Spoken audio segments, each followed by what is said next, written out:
చాలామంది చాలా ఏరియాలలో ఎమ్మెల్యే చెప్పినట్టు, ఎంపీ చెప్పినట్టు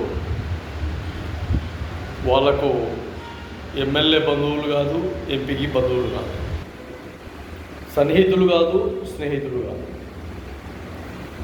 ఎమ్మెల్యేకు ఒక నియోజకవర్గానికి ఒక 4, 5, 6, 7 ఈ మండలాలలో, ఈ ప్రాంతాలలో, ఈ టౌన్లలో, ఈ నగర పంచాయతీలలో సందుకు ఒక 10 మంది, 5 మంది జులాయిగా విచ్చలవిడిగా కొన్ని మద్యానికి అలవాటు పడి కొన్ని వ్యసనాలకు అలవాటు పడి ఈ వ్యక్తులందరినీ ఏదో ఒక సమయంలో, సందర్భాలలో ఈ ఎమ్మెల్యేలు, ఎంపీలు చేరదీసుకుంటారు.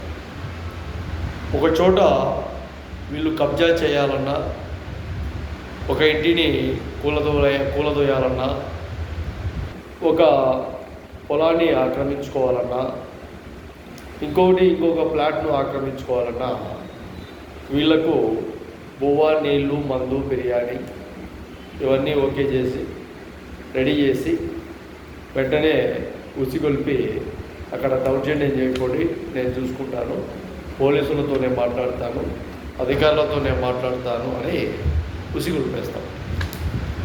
ఒక 2-3 టాటా సుమోలు ఇంకా లేదంటే స్కార్పియోలో లేదంటే టాటా ఇన్నోవాలో వెళ్ళి ఆ కార్యక్రమం క్లోజ్ చేసుకొని మళ్ళీ తాగడానికి, తినడానికి మళ్ళా అన్ని విధాలుగా మళ్ళీ వాళ్ళ దగ్గరికి వెళ్తారు. కానీ ఎమ్మెల్యే అనేవాడు ఎక్కడెక్కడ కనపడడు, ఎంపీ అనేవాడు కూడా ఎక్కడ కనపడడు.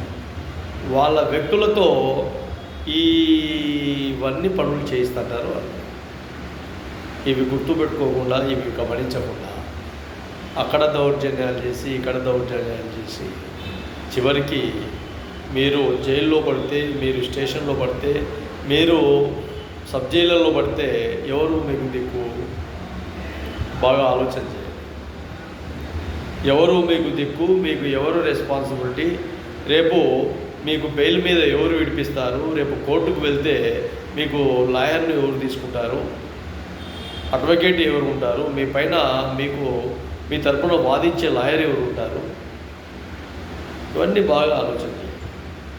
వాళ్ళు చెప్పారు, వీళ్ళు చెప్పారని బాగా ఫుల్గా తాగి, మందు తాగి, బిర్యానీ తిని వేరే వాళ్ళపైన దాడులు చేసేదానికి, ఇబ్బందులు గురి చేసేదానికి పూనుకుంటే రేపు చరిత్ర ఇబ్బందులు అవుతారు. కాబట్టి తగు జాగ్రత్తలతో, ఆలోచనలతో జాగ్రత్తగా ఎక్కడైనా కానీ ఇలాంటి పనులు చేస్తే మాత్రం పూర్తిగా ఏదో ఒక టైంలో ఇబ్బందులు గురయ్యే ప్రమాదం ఉంది. కాబట్టి కన్ను మేలుకోండి, మేలు కొలిపే విధంగా మీ ప్రయత్నాలు చేసుకోండి.